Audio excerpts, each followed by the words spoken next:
Preview.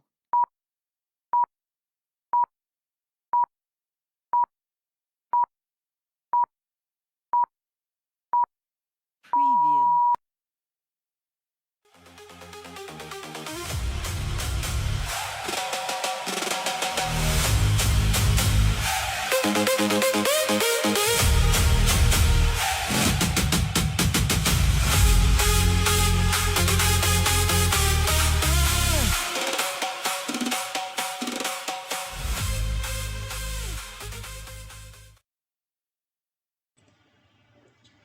Merba għat-tielet programm minn Żona Mondjali.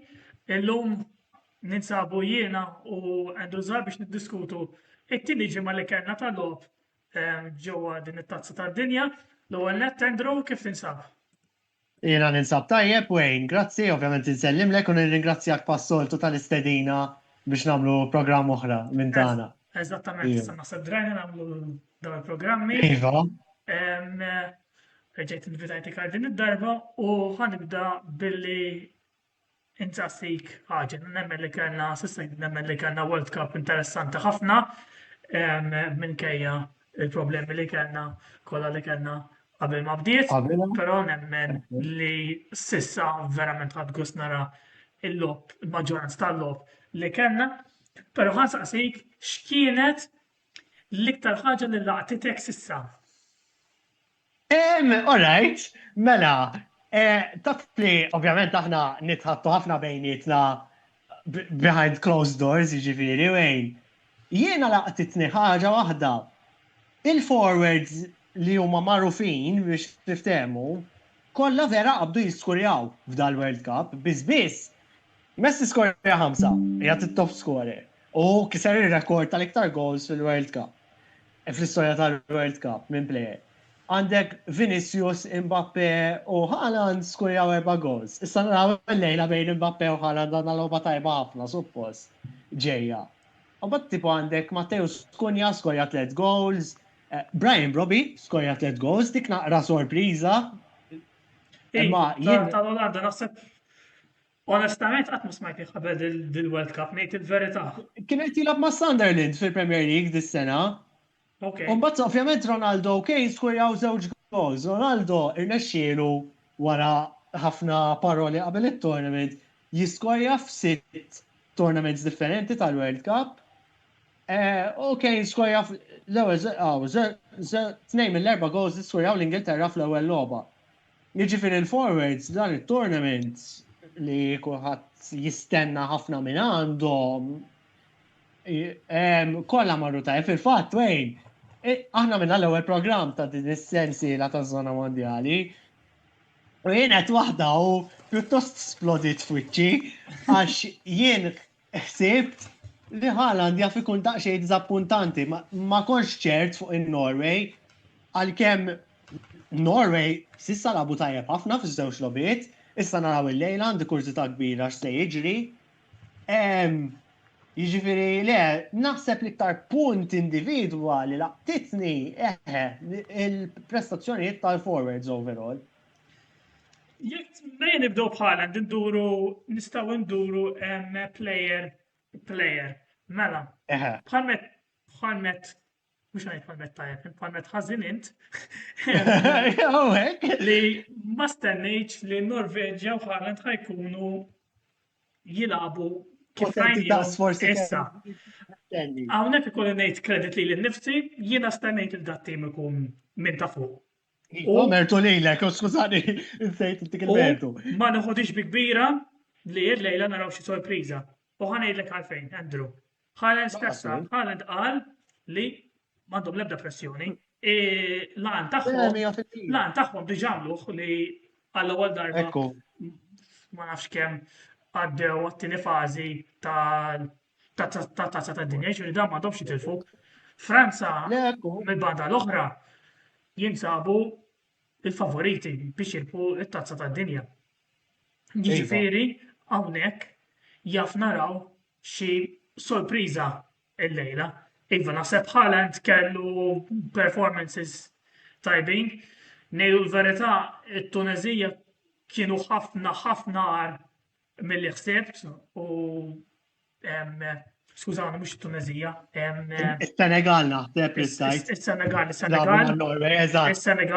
Senegal ma stennejt li jagħtu U għamennu ta' Tunezija, ma dak storja oħra. Iva, diskutin qabel ma bdejna reġuni f'moħħi. Naħseb Senegal, naħseb. ikolli ngħid stennejt iktar minnhom għax Anka flimkien jiena. mal-Marok, they're the top teams in Afrika. Imma insabu f'grupp diffiċli ngħidu l-verità Kien naħseb għet mill-itqal. u sakemm ma jġibux goal difference Mek straordinarju. ma jridu l-lejla u. Imma għandhom bżonn Xorta naqra għandhom bżonn mdedli. goal difference straordinarju biex b'xi mod jgħaddu. Jiġifieri, Senegal mill-banda l-oħra naħseb kien diżappunt hawnhekk, però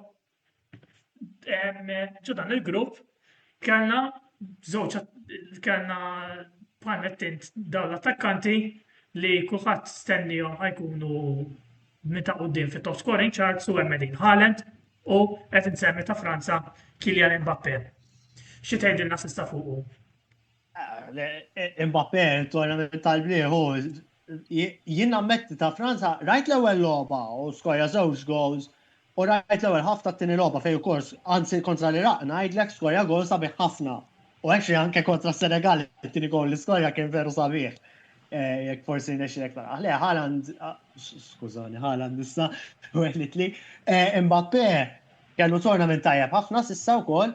Naħseb Franza, kombinazzjoni inti wejn ħandur tikka fuqek, inti għazzar dajk tajt li Franza huma l-favoriti.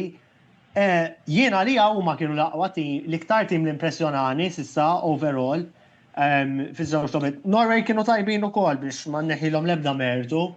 U tal-lejla jien antiċipa li għandha tkun logħba tajba.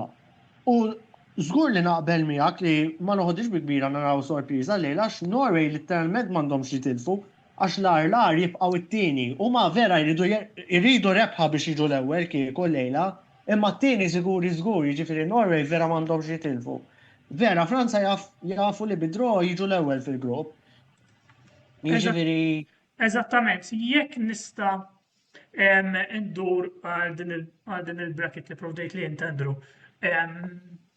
Bħalissa kieku skont kif jiġu mela Franza jinsabu jekk tippermettu li waħda fl-imma grupp jinsabu ġo grupp I, Iva. Mela. Min jiġi t-tieni ta' dak il-grupp. Eżatt, jekk tajt meżat il-winner ta' grupp I ħajjilab kontra best Third place team. Places. Mistennija tkun Svezja, ma tiridu naraw. Eżattament, fil-waqt li It-tieni kontra l-Kosta tal-Lavorju. it-tieni kontra l-Kosta tal-Livorju, eżattament. Ovvjament, irridu nistennew kif ħajġu l-affarijiet, però diġà tkun idea ta' kif ħajkunu l-aħħar. Bejwet su ieħor eżatt. Il-lejla wara l-lejla jkollna indikazzjoni ħafna iktar ċara xi jkunu anke bdew jgħaddu iktar timijiet fit-tielet post, forsi jkunu waqgħu xi wħud, għax kull ma jifdal wara l-lejla l-aħħar tliet gruppi li jintlabu għada biex tiftehmu. Ġifieri bejn lejla għada ħajkollna indikazzjoni tajba ħafna minn daqshekk. Franza Norway naħseb kien li anticipated match il-lejla. Għandi kurzita kbira vera kif tiżvolġi. Le, Franza jiena impressjonawni ħafna, Norway kienu tajbin ħafna fiż-żewġ logħbiet. Ġifieri vera diffiċli tajt. Frankament ma noħodix bi kbira jiġu draw minn banda għax fl-aħħar mill-aħħar kemm diżastru għan Norway jekk ma jirbħux il-grupp. Mhix totalment lar, però jekk jiġu mal-Ivory Coast tixtieq nagħmel punt fuqhom. Inti semmejthom ħafna fl-ewwel programm li għamilna flimkien wejn. U jidher li kellek raġun sew fuqhom s'issax marru tajjeb fil-grupp li kellhom rekku lill-Ekwador.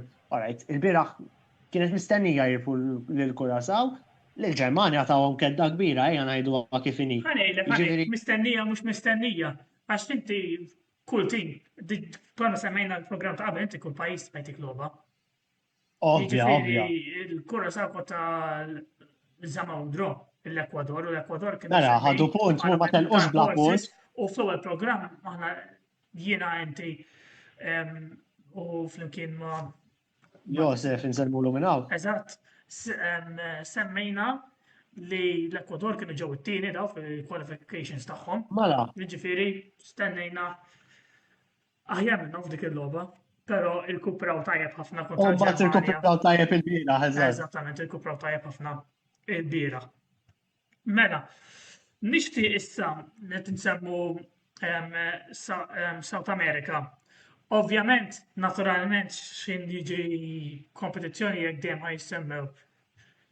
L-ikbar tnejn ikoll ngħid, l-ikbar tnejn. L-ikbar tnejn, eżatt. Li x'aktarx ħajlabbu l-aħħar it-tazza mondjali tagħhom, Ronaldo Alright. u Messi. Verament jiena ħanejdlek, Andrew, il-programm li għaddiet qed naħseb wasal il-ħin li Portugal jifqu jibdew il-Ronaldo. Ronaldo. Għalaq li ħalli. L-ewwel logħba mhux li ma tawkx raġun, Le, imma tini logħba għalaq li ħalli u kontent li għalaq li ħalli għax jiena ma nifavorixxi l-ebda lil Messi jew lil Ronaldo, xi kwalitajiet nippreferi ta' Ronaldo, xi kwalitajiet li nippreferi ta' Messi. Jien nirrispetta tnejn li huma nirrispettom ta' kemm ta' kollu li kisbu ta' kollu li fil-karriera. kisbu u ta' kemm nista daqsi aspirawna biex nibdew insegu nilabu l-futbol, jiġifieri verament nagħmilhom minn dak il-fatt u hawnhekk ikolli ngħid vera ħadd gost rajt Cristiano Ronaldo jiskorja dawk il-ġiġ goals kontra l-Uzbekistan ngħid il-verità. Uzbekistan. U naħseb neħħit ċertu pis minn mal-Portugal, neħħit ċertu pis ta' pressjoni li kellhom l-ewwel nies qabel Nieħdok lura qabel it-tournament fejn għajd diġà kien hemm ħafna pressjoni fuq Portugal għax għandhom skwadra tajba, ngħiduha kif inhi. Għax Ronaldo qatt ma rebaħ World Cup, probabbli l-aħħar World Cup tiegħu, u mbagħad biex taqgħet l-ewwel logħba kellhom naqra ta' disfatta biex ngħidlek għax ġew draw ma' DR Kongo li alla volja għandhom punt biss mill-grupp, mhumiex sejrin ħażin daqsien forsi tidher. U Ronaldo ma lab xejn tajjeb fl-ewwel logħba, jiġifieri jiena naħseb il-fatt li skorja l-ewwel gowl naħseb wara mbagħad it-tieni wieħed jaf tneħħi ħafna pressjoni mill-Portugal. Issa li għandi kurżità Portugal għadha jilagħbu mal-Kolombja l-aħħar. U l-Kolombja s'issa actually mis-South Americans sejrin tajjeb ħafna u naħseb ħafna sejrin tajjeb. Tit nies tkellmu fuqhom. Żgur 4 snin ilu ma ħadux sem. U fil-verità qabel din il-mondjali ftit nies tkellmu daqshekk fuqhom. Irridu niftakru li l-Portugal għadha biex jieħdu l-grupp, jiġu l-ewwel, eżin, irridu jirbħuh. Jekk le, mela fl-ewwel round jiġu mat-tieni tal-grupp tal-Ingilterra, però l-ewwel knockout round dejjem nitkellem. Però fit-tieni round jaf jiġu potenzjalment mar-rebbieħ tal-grupp ta' Spanja li jaf ikun Spanja stess. Ġifieri Portugal hemm dik inqa pressjoni fl-aħħar logħba la darba mhumiex l-ewwel post biex forsi joħduh biex forsi jkollhom triq almenu sal-kwarti tal-finali, ħanajdu sal-kwarti għalissa. Għax mbagħad ma nsir niġu kwarti tal-finali dejjem il-livellu li hu mbagħad m'hemmx ħfief u inqas ħfief għalija. Ikollhom triq eħfef, jiġifieri għandhom dik il-pressjoni biex forsi jkollhom jirbħu għada ħalli forsi jkollhom triq eħfef. Imma il-fatt li skorja Ronaldo fil-logħba li għaddiet naħseb enithom lill-Portugal ħafna, apparti li ovvjament rebħu għadu 3 punti. Hekk għandhom m'hemmx dik ħadet naqa' sidestep ta' Ronaldo u għal-main man 100%. Imma m'hemmx dik il-bżonn id-disprat li jiskorja issa f'saltu wieħed. Hija naħdu pressjoni mill-banda l-oħra Lionel Messi jinsab it-top scorer ta' 39 sena. Jiġifieri apparti li kiser ir-rekord tal-iktar goals skorjati fl-istorja ta' World Cup. Kiser ir-rekord Għabess Miroslav Klose ta' Klose jidher. Eżatt. Iva, 16. U Kylian U Mbappé jgħat fuq Kylian 16 Mbappé tal-età ukoll. tiegħu verament qiegħed viċin tal-quċċata, jiġifieri minn hawn irid insemmih ukoll. Daqs close. Eżattament. Jiġifieri hemm tabli kif dawn il-personalitajiet għadhom qed jimpressjonaw. Semmejt ukoll inti l-Brobbey li ħanħalli lilek iktar titkellem fuq għax il-verità tal-Olanda għadni ma segwejtx għadni rajt il-logħba tal-Ġappun. Tal-Ġappun, Però- anzi, hemmhekk kienu u Brobbey ma bediex anzi dik il-logħba fil-fatt, ma nafx. Eżatt, jiġifieri minn naħa tiegħi kolli ngħid ma tantx rajtu, inti segwi ovvjament il-Premier League ħafna kemm li semmi li nsegwi ħin, jiġifieri minn hawnhekk ninvitak titkellem fuq dan il-plejer. Mela, is-sajf li għadda senilu inaqat ma' Sunderland, ħaduħ jidir li fil-20 miljon lira. Mux l-iskorja bizibilju goals, imma mux l-iskorja xej, jidir l-iskorja 7 goals fil-Premier League maħħom, xie 31 loba li lab. Pero jina kontet nara il-loba taħħom ma l-Svezja fej repo 5-1. U s-saxħa li kellu Brobbey vera spikkat fija, il-physical play li kellu, vera spikkat. Tom dik il-focal point l-Olanda li fl-ewwel logħba kienu daqsxejn neqsin minna kontra l-Japan fil-verità. U skorja żewġ goals dik il-logħba li fiha għenhom jirbħu 5-1. U anke l-bieraħ reġa' skorja u l-on goal tat-Tunezija kien sfortunat ħafna għax probabbilment kien jiskorja Brobbey tap-in, jiġifieri vera issa n-nies jgħidu għax jirab ma' Sunderland, ma jgħidux pjuttost minn imkien ma ġi sa ċertu punt Brobbey ma kienx mistenni jkun iktar plejer li jibda, iżda beda ma' Svezja is-sorprenda ħafna u vera kien b'saħħtu wera dik il-fiżik. Mux differenti ħafna minn xaħat bħal Haaland biex ngħidlek. U skorja 3 goals diġà s'issa fil-World Cup li ngħiduha kif inhi mhix xi ħaġa faċli biex wieħed jagħmilha. Le, eżattament. Nkun onest nixtieq naraħ fil-logħbiet li jmiss. Għandhom mal-Marokk l-Olanda dik ħadd tkun interessanti immens. Tajba din, għada Logħba kbira da' sekmini. Iva, dawk kienu vera, u terġa' Japan, laqet narak bil-flok tal-Japan, mal-Brażil. Ejja.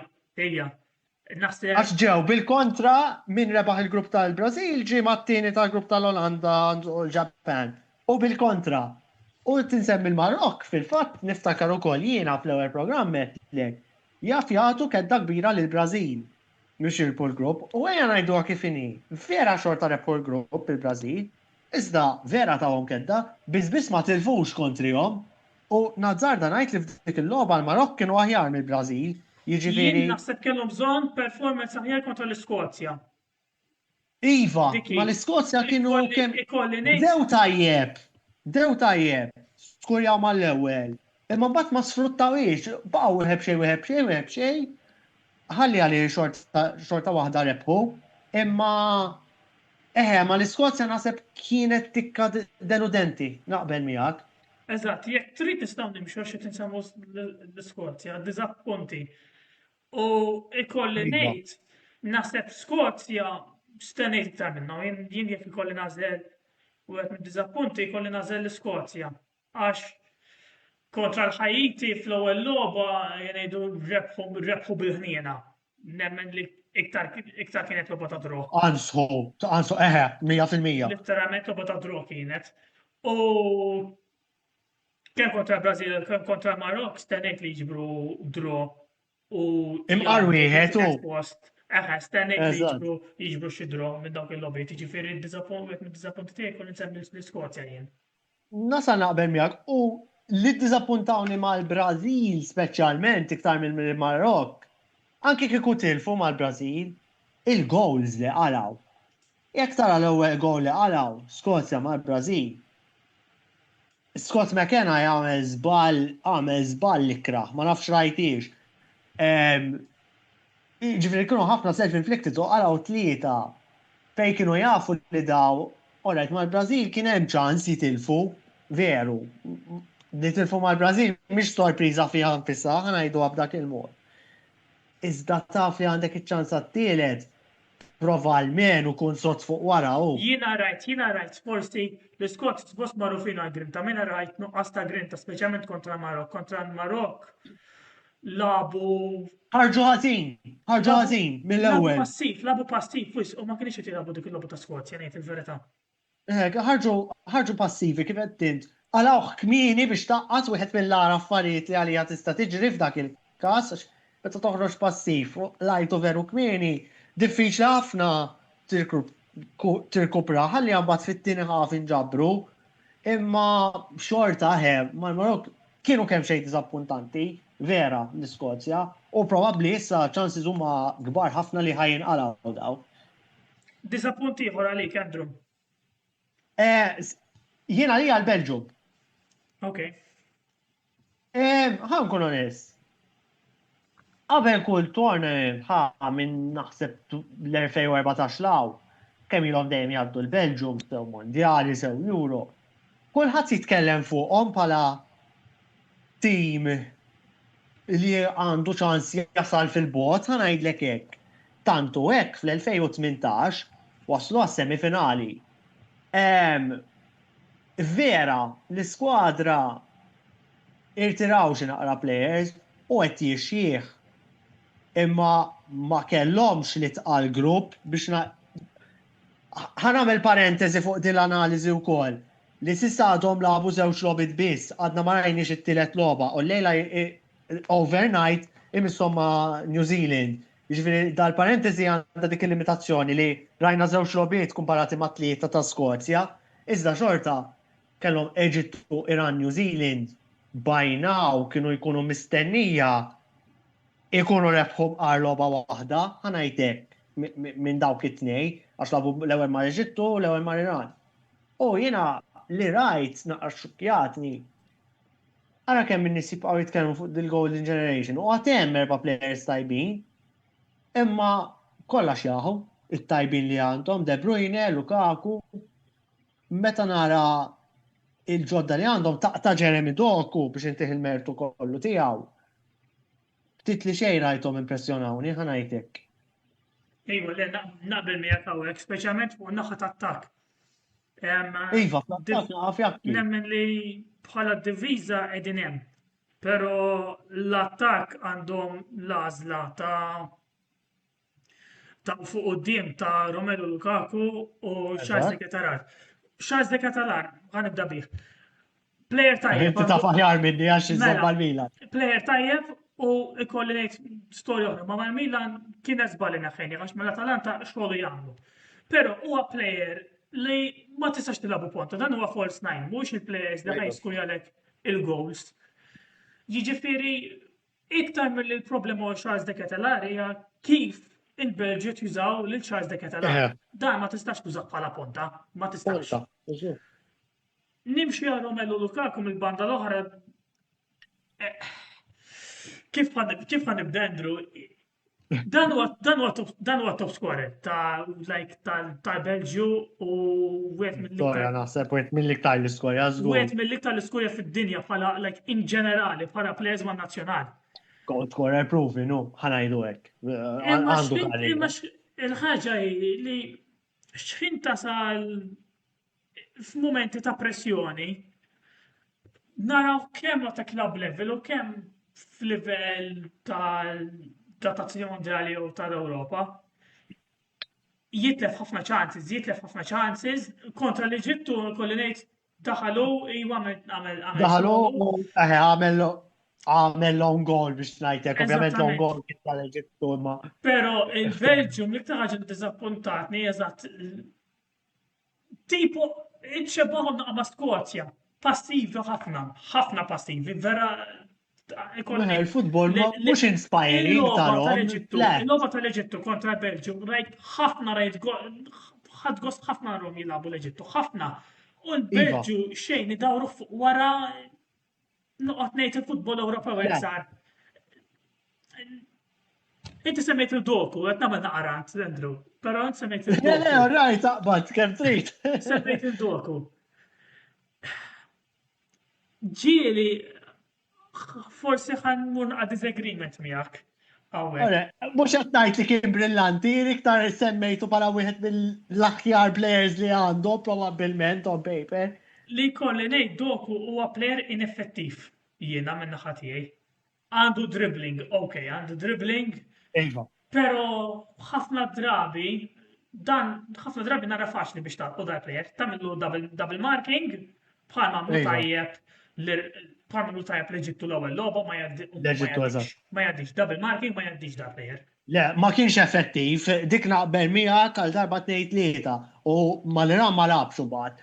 Le, ġifieri l-effettività ma kienx ma jekk inħares lejn l-iskwadra tal-Belġium iktar li rid ngħid, ta' dawk li kienu ġenerazzjoni tal-aħħar snin, De Bruyne, Lukaku, Courtois ovvjament. Doku l-iktar wieħed li qed jispikka fost livell għalija l-bqija naqa mediokri. Li nibża Lukaku wkoll laqbad naqra rent fuqu. U ovvjament b'saħħtu u ponta.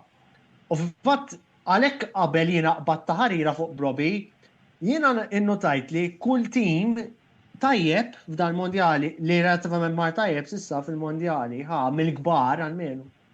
Ikollu ponta.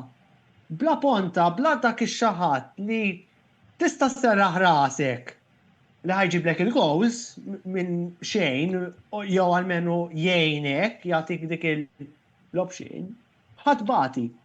Tim hekk kien it-Turkija. Issa vera, il-bieraħ fanni nafs skurjaw tlieta, iżda ħallija kienu ġa eliminati. Turkija. Diżappunti ħafna. Diżappunti ieħor, naqbel għal darba tlieta miegħek, u ma kellhomx focal point, fl-attak ma kellhomx ponta. Rajna fiex issar feddi, terġa' mal-Paragwaj, ma rajtx il-logħba nistqar miegħek, iżda kellhom raġel iktar għal ħaf sħiħ u naħseb ftit iktar. Ma sabux gol, mal-Awstralja apparentament iddominaw il-logħba, ma sabux gol. Saħalli għambat rebħu mal-Amerika, iżda ġa kienu barra, l-Amerika kienu ġa rebħu l-grupp, jiġifieri noħodha ftit u ta' pinch of salt dik il-logħba, jiġifieri il-ponta Jiena rajt kontra l-Awstralja. U chances jiġifieri fin kollu bit-chances ġejjin. U ma jiskurjawx. U ma jiskurjawx, jiġifieri dik li kienet il-problema tat-Turkija. Imma fil-fatt, la qed semma ma jiskurjawx, u semmejna l-ponta għax inti bdejt taqbdu fuq dekatelar kif mhux ponta u Lukaku. Jiena nħossu li Lukaku daqsxejn tqil bħala forward, dak kemm għandu s-saħħa u hekk. Il-mobility xi kultant ħarira limitata fil-fema tiegħi. Però tal-ponta fil-bidu tal-programm edna kif il-forwards tajbin kollha skorja. Kollha skorjaw ħafna. Jiġifieri min kellu l-ponta effettiv minn hawn minn hemm waslu, ma ngħidlek. Sissa. L-aħħar diżappunt li ħansemmi jiena huma l-Urugwaj. Iva, 100%. Draw kontra l-Arabja Sawdita, draw kontra il-Capo Verde u qed mill-goals ġib żball tal Mużlera, smajt, Iva. U issa ħajlabu kontra Spanja li naħseb mistennija jirfu Spanja hawnhekk il-logħba ħadd tkun teknikament il-lejla fis-saħħa. Dal-lejl insomma, eżatt, bej l-lum mużbiħada insomma. L-Urugwaj naqbel miegħek għal ħafna paroli li għandhom. Jien rajt l-iskwadra naqset tagħhom tilfu plejers bħal Suarez dak naħseb ġenerazzjoni li kellhom fl-2010 dak id-deċenju biex ngħidlek dawk l-10 snin. Issa ftit ma jnatu ma kellhomx dawk ir-replacements imma l-Urugwaj kellhom eżatt l-istess bħal Spanja kellhom Saudi Arabia u Capo Verde. Li daw nkunu onesti. Kulħadd stenna li dil-grupp tkun Spanja 6, Urugwaj 6 u l-oħrajn ikunu 0 l-aħħar logħba ġejjin għall-aħħar logħba.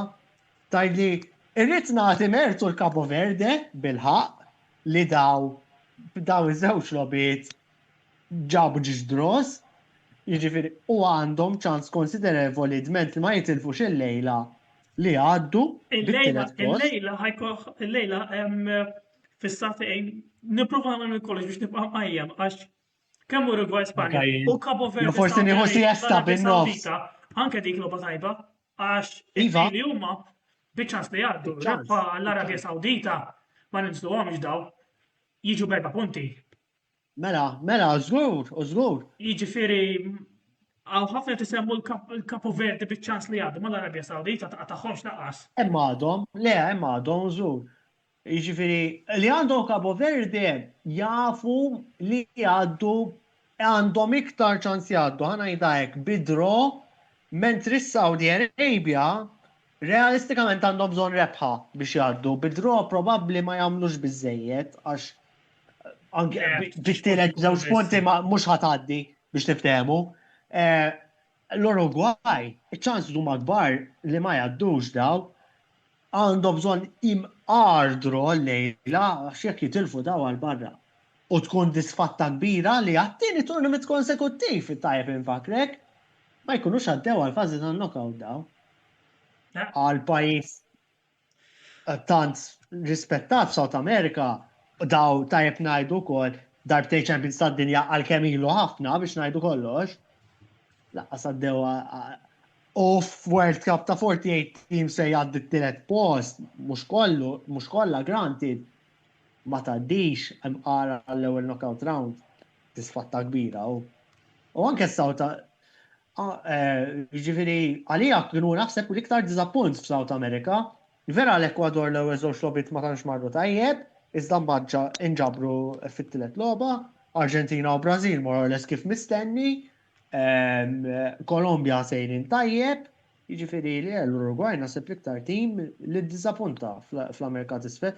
U Paraguay għaddew, aktar x'għaddew ħanajdu hekk. Eżattament, għax il-Paraguay kontra l-Amerika kienu dizappunt, però mbagħad dik ir-rebħa kontra Turkija U ġew troll biera. ħafna u għamlu ħars kif b'karta ħamra minħabba. Ħabba għal-miron. Li ma sax tattaħħa jek intu. Jien bdejt nitħaq, għax bdejt tinsemmi hekk, bdejt nisma' taf kif iħabbru id-deċiżjonijiet ir-referees li jkunu bil-VAR. Ovvjament daw ma jkunux kollha Angliżi, allura ikun hemm element ta' language barrier. Jien rajtu dak ir-referee meta ħabbar dik id-deċiżjoni. Isu kien sejra xi ġlieda, onestament, kemm beda jwesa. Hija ħaġa oħra li rajt fuq din li Gyökeres meta jibda jiċċelebri jibda jagħla karta ħamra jibda jagħmel hekk. Iva, ikun hemm daċċajt, iva. Gyökeres minn għalija eżatt storja fl-ewwel logħba ta' Svezja fejn rebħu 5-1, ma s'issa Gyökeres u Isak naħseb forsi setgħu marru aħjar waqt li Elanga naħseb mux ħażin skorja żewġ goals issa. Jiena li aħħar diġà ġieli ddiskutejta naħseb miegħek Andrew ma' kemm Gyökeres u kemm Isak naru naqa' overrated. Daqsxejn esaġerati. Kolli ngħid il-verità. Għalkemm suppost daw ikunu l-ponot biex wieħed jew ieħor suppost ponta. Naħseb ma kienux laqwa ħanajdu hekk. Eżatt. Mela, nistgħu nimxu għal forsi previżjonijiet għall-aħħar 32 issa qabel ma nagħlqu il-programm. Mela, iddiskutejna Brażil, Ġapan li għandna u Netherlands, Marok li għandna logħbiet konfermati wkoll bħalissa għandna l-Afrika t'isfel kontra l-Kanada konfermata u l-Amerika kontra Bosnia Herzegovina. Eżattament, forsi nibdew bis-South Africa kontra l-Kanada. South Africa, ħankun onest. Wara l-ewwel logħba, jien kont imbellaħ kemm kienu ħżiena, sinċerament. L-ewwel logħba mal-Messiku, mhux għax il-Messiku ħżiena, tifhimniex ħażin, imma stennejthom jagħtuhom iktar kedda, ħanajtek. South Africa vera kienu ħżiena l-ewwel logħba. U iżda mbagħad u anke ma' Czech Republic ma tantx kienu sejrin tajjeb iżda fl-aħħar ingħataw penalty leġittimu biex ngħid kollox. U salvaw draw u kontra kull mistenni. Rebħu ma' South Korea daw biex terġaw tajt, mhux għaddew bit-tielet, l-Afrika t'isfel għaddew bit-tieni post daw. Jiġifieri South Africa kienu kemm xejn sorpriża għalija, speċjalment wara l-ewwel logħba. Għax l-ewwel logħba issorprendewni kemm kienu ħżiena, ħankun onest. Iva, għawek kolli ngħid minn dak il-grupp sta ngħidhom li ħajġu l-aħħar. Fil-fatt ġew Anka jien, speċjalment wara l-ewwel logħba. Fil-fatt ġew l-aħħar tim laqas semmejna fid-diżappunti, ma daqs kemm kienu ħassejthom irrelevanti u iddeludew. Veru, kulħadd nesihom. Kompletament ħadd ma semmihom, imma vera kienu diżappunt. U żgur li diżappunt. Biss konti pretendi qiegħed wieħed xejn minn fuq ma' Afrika t'isfel b'10 minuti neqsin tipprova l-menu talaqa tkun ħadd rebħa u tajt li lek innifsek ċans diċenti biex imbagħad tgħaddi, m'għamlu xejn, dik is-sens ta' m'għamlu xejn. Le, diżappunt kbir l-Ewropej. Kien hemm ġiex disfatti Ewropej, it-Turkija u ċ-Ċekja. It-tnejn huma kienu diżappuntanti. U t-Turkija kulħadd qabel kull tournament naħseb dal-aħħar 4 snin. Il-kelma dark horse xbajna insemmuha u vera id-diżappuntaw reġgħu. Vera fl-Euro ta' sentejn ilu marru tajjeb iżda id-darba u fil-Euro ta' 2020 ma għamlu xejn it-Turkija. Eżatt, u bad bil-banda l-oħra nsemmi il-Kanada, naħseb il-Kanada u l-unika tim li rajt kull logħba tagħhom xi mod ieħor, nisom dejjem labu fħin diċenti, dejjem iħobbu jilagħbu fid-disa. Tal-Katar ma rajtix, ngħidlek il-verità ma it-tnejn l-oħra rajthom. Ejwa, kontra l-Qatar ġara li ġara biex karti ħomor jiġifieri. U l-Katar kienu jiena għalija jkolli nistqar ħansemmi l-Katar u ħandur fuq dak il-kontinent. L-Azjatiċi ta' l-ovvji li isek dejjem tistenna li jkunu diċenti bħal Ġapan, Korea t'isfel sa ċertu punt, l-Awstralja, għax l-Awstralja insuhom Azjatiċi, u l-Iran. U xi naqra Saudi li daħlu l-oħrajn, kulħadd iddiżappunta. Ikolli ngħid il-verità rek, l-Uzbekistan huwa darba li daħlu. Iva, all right. Il-Ġordan l-istess ħaġa, l-Iraq l-istess ħaġa. Jiġifieri. L-Iraq vera kienu sfortunati biex ngħidu kollox li kellhom naħseb li tqal grupp. Intihom dak il-kredi. Però Qatar kienu xejn diżappuntanti, daw suppost Diżappuntanti u le, ħanejlek għalfejn, għax kontra l-Iżvizzera ħadd ma pretenda li ħajġibu punt. Iva. Jiġifieri dan l-għan tagħhom għamluh ġabru l-ewwel punt tagħhom fil-World Cup. Jien ma naħsibx li stennew, ma naħsibx li forsi kontra Bosnia. Imma Bosnia tim li daw għana u l-Italja daw mhux tim żiena. Le mhux żiena, l-Bosnia jkollna nagħtuhom. Jiġifieri ma naħsibx li Qatar inqishom diżappunt u ġenwinament rajt titjib fil-lob tagħhom komparat mal-2022. Jidher li jagħmlu titjib għandhom. Jien ma' Svizzera ħankun onest, alla volja ħadu punt il-Qatar id-diżappuntawni naqra, ħankun vera onest miegħek. Ara mal-Bosnija rajthom hemmhekk, naħseb kienu aħjar. Mal-Bosnija. Kif iddiżappuntawk? Punt kontra Svizzera. Għax il-ħaġi naħseb. Għaw din loba, għaw diresa tal-ħarambun li ħobbu jisemmuha. Tkun pajjiż żgħir. Uħad tilab kontra pajjiż kbir m'għandekx.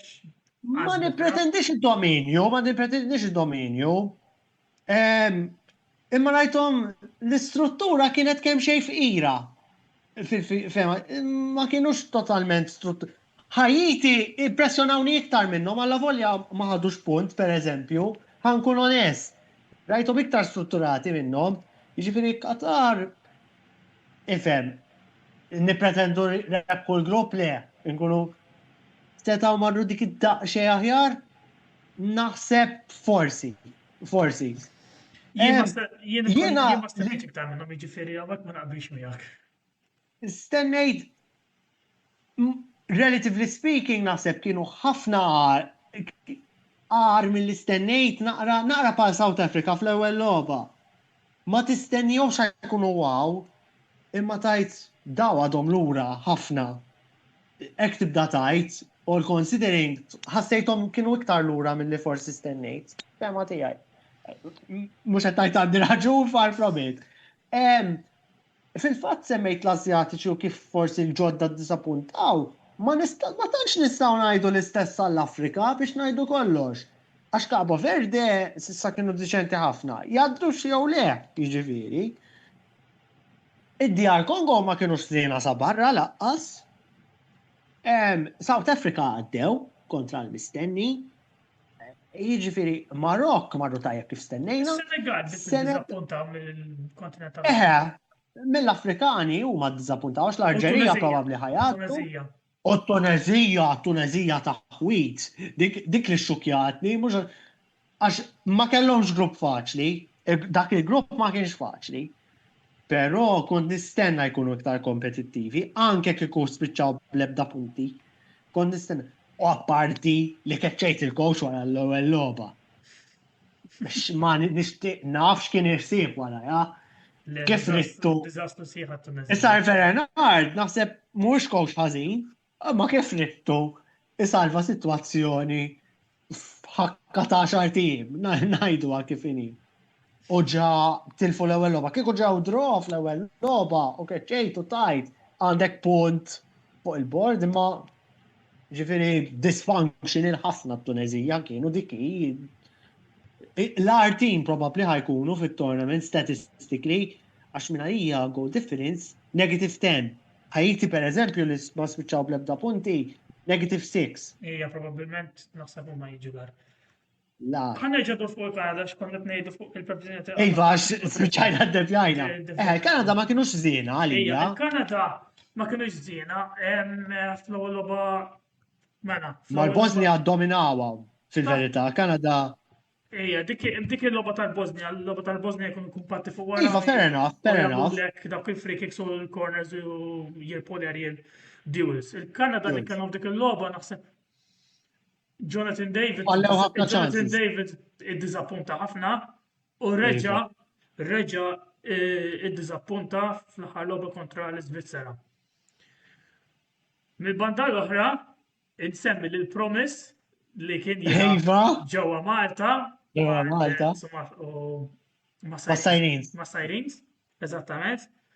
Plejer b'saħħtu, statura kbira, jħalli preżenza kbira fil-ground u il-logħba kontra l-Iżvizzera daħal skorja jidil li skorja ġiġ goals oħrajn. Jiġifieri nasib ħaġa sabiħa li rajnieh. Żgur li ħaġa sabiħa li tara players komplu jimxu l-qudiem. Eżattament. Mill-logħba l-oħra mbagħad għandna l-Bosnia kontra l-Amerika ta' fuq. Il-Bosnia ġiġa semmejnihom kif ilagħbu l-logħba tagħhom l-istess. Lan għamluh 4 punti, dak il-punt kontra l-Kanada fil-bidu kien kruċjali immens għax kumbat nemmen li kienet mistennija li jġibu dak 3 punti kontra l-Qatar, ġifieri l-għan tagħhom għamluh. Performances tajbin ħafna mill-captain tagħhom kollha Sinac. Iva, juri l-esperjenza. Issa jien ħafna nies naħobbu jammiraw il-wingers u l-attakkanti jien hekk kont żmien nilgħab il-football winger kont jiġifieri nilgħab, però nikolli ngħid mid-difensuri verament rajt għall-logħba tagħhom mal-Qatar u notajtu ħafna. Flimkien ma' Zenko l-unika ġiex players li kienu f'dik il-World Cup tal-2014. Ikolli nsemmi wkoll il-goal scorer tal-logħba li għaddiet tal-Bosnia ħafittex ismu Alajbegovic. Eżattament Għax għandi qoddiem talek ta' dik l-ismijiet tal-Bosnia nara. Plejer ta' 18 sena jew 19 jidhirli. Iva. Impressjonani wkoll. Żgur kien imsemmi li. Ryan hija kien semma l-midfielder tal-Marokk, jiena bħala plejer miż-żgħażagħ li ħansemmi u għadda tal-Bosnia Alajbegovic. Iva, daka. Tal-Marokk kien tajjeb bħalissa mhux qed idoq li ismu għax insejt x'ismu imma Alajbegovic ngħidlek il-verità għandi ismu qudiemi għax qed nara l-goal scorers tal-World Cup. U għaddi xi ħaġa tal-Marokk. Le, kien tajjeb ħafna u Sajbari kellu tournament tajjeb għal-Marokk sissa skorja 3 goals sissa. Mela. Buaddi tal-Marok, Buaddi. Boaddi, thank you, ringrazzjak. Le, il-previzjonijiet, Olanda-Marok, jien minix ċert kemm ħajaddu l-Olanda, ħankun onesti, vera on an iPad, żgur ma noħodix bi kbira jgħaddu l-Marok. Kanada naħseb nistennihom jgħaddu, ħanajt nistennihom jgħaddu. Naħseb on paper l-Amerika huma l-favoriti kontra l-Bosnija. Għandhom il-pressjoni wkoll li jilagħbu ġo pajjiżhom, pressjoni kbira. Iva, Sa nsemmi mill-latta politika, sfortunatament għandhom pressjoni politika wkoll fuqha. iva. Tidher fil-plejers, jiġifieri. Għala volja, l-ewel żewġ lobiet marru tajjeb, issa l-biraħ vera ma kellhomx għal xi jġildu biex ngħidu kollox. Jiġifieri ma marrux ħażin, laqqas issa. Jiġifieri ma tajtx qegħdin favoriti biss ġastax li sehem u forsi dik, kellhom żewġ wirijiet tajbin.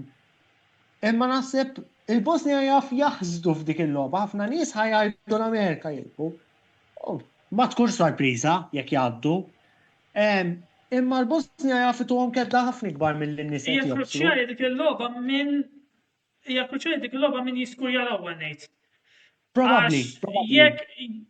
Jekk jiġi gol kmini għall-Amerika, tista' tagħhom il-barra l-Bosnija mal-ewwel, gol kmini għall-Amerika tagħhom il-barra l-Bosnija. U jkollhom il-momentum ukoll l-Amerika. Imma diġà rajni f'xi logħbiet. Gol kmini għall-Bosnija, daw jintefgħu fuq wara. Mal-Kanada. Eżatt. U diffiċli tippenetralhom id-diviża. Imma then again naħseb l-Amerika jiva kan prestazzjoni tajbin u għandhom biex jaslu dan it-tournament. Le għandhom biex jaslu, sissa jidru li għandhom biex jaslu, ħanajtek. U rew bizzejiet ħanajtek li issa. Dawk il-konfermati, Franza, ara, min jirbaħ il-grupp ta' Franza, skont il-combination stat-tielet dejjem imma mistenni kontra Svezja, ħanajdlek hekk. Naħseb jiena jekk jiġu l-ewwel min jiġi l-ewwel minn dak il-grupp naħseb għandu biex jirbaħ lill-Iżvezja, ħanajtek. L-aħħar grupp li ma semmejniex u nagħlaq b'dan, previżjonijiet tal-grupp tal-pajjiżi żommija u l-Ingilterra. Kontra l-Ghana Disappunt. Mediocre. Back to normal kienet logħba tal-Ingliżi ta' Southgate ġiet tispiċċa xejn b'xejn. U fl-aħħar. Dejjem, u ma nitalli ma għaddi, għax kombinazzjoni x-xogħol fejn naħdem jiena wejn nagħmlu l-competition qegħdin li noqogħdu naqtaw l-scores. L-istess ħaġa.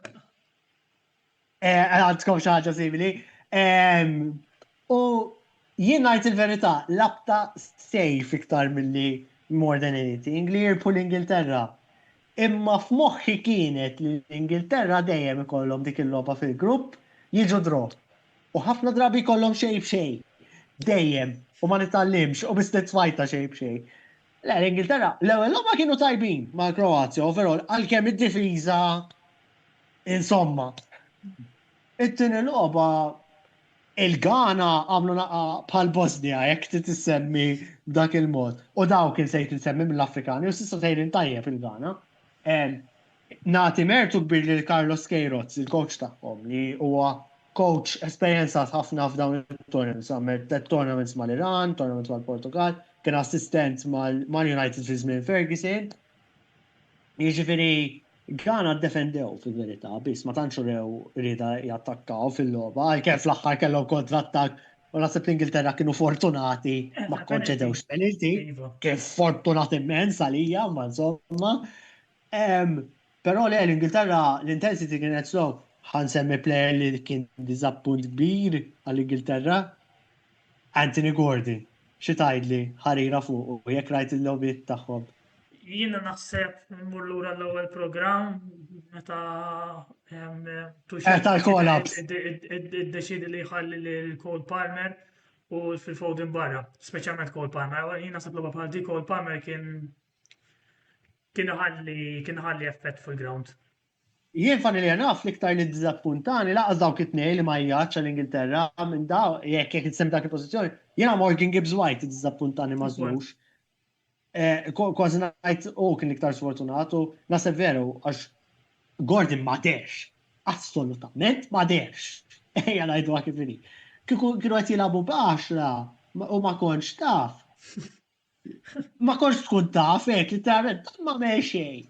Għax madweke mux li kien xi tajjeb ħafna, laqas, imma l-menu madweke jiprofa jieħu l-ballun, jiprofa jqassam u daw l-affarijiet, u veru, hemm sakka mhux fully fit, għax probabbli, u differenza anke meta daħal kontra l-Ghana, diġà nħasset, ħaseb wara, kieku jibda, jiġifieri madwek tajt qed jilab naqra ħabba ċirkostanzi, imma Anthony Gordon clearly huwa a pure choice u ma għamel xejn.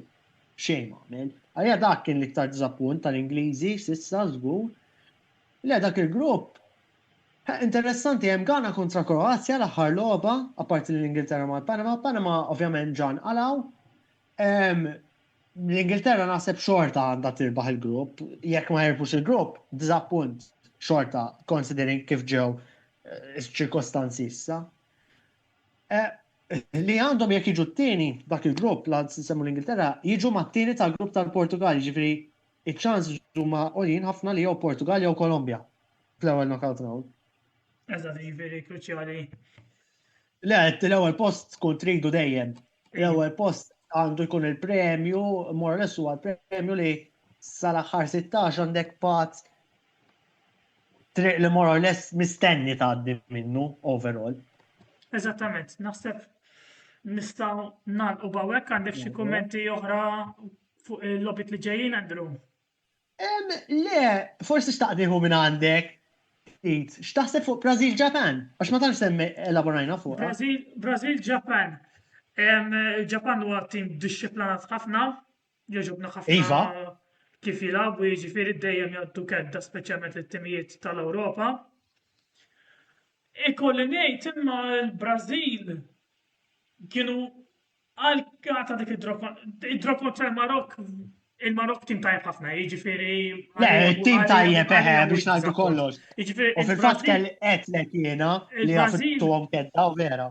Il-Brażil fil-bidu kont semmejt li kemm xejn jistni ma kontx ċert minnhom, però impressjonawni fil-lob tagħhom, Vinicius Junior impressjonani wkoll. Iva, tim tajjeb ħafna fatt skojar Forsi il-problema tal-attakkant pur. Imma le, naħseb il-Brażil għandhom ikunu l-favoriti.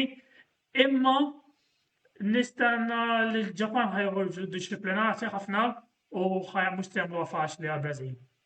Probabbli eżatt. Tajjeb, naħseb jekk tittalaq wejn nistgħu. Eżattament, naħseb nistgħu nagħlqu hawnhekk. Nirringrazzjak naturalment tal-programm, naħseb kien Eżattament, programm nirringrazzjak tajjeb ukoll ħafna. Andrew. Nittama li ikonna logħbiet bħalma naraw ħafna gol, ġifieri World Cup eċitanti.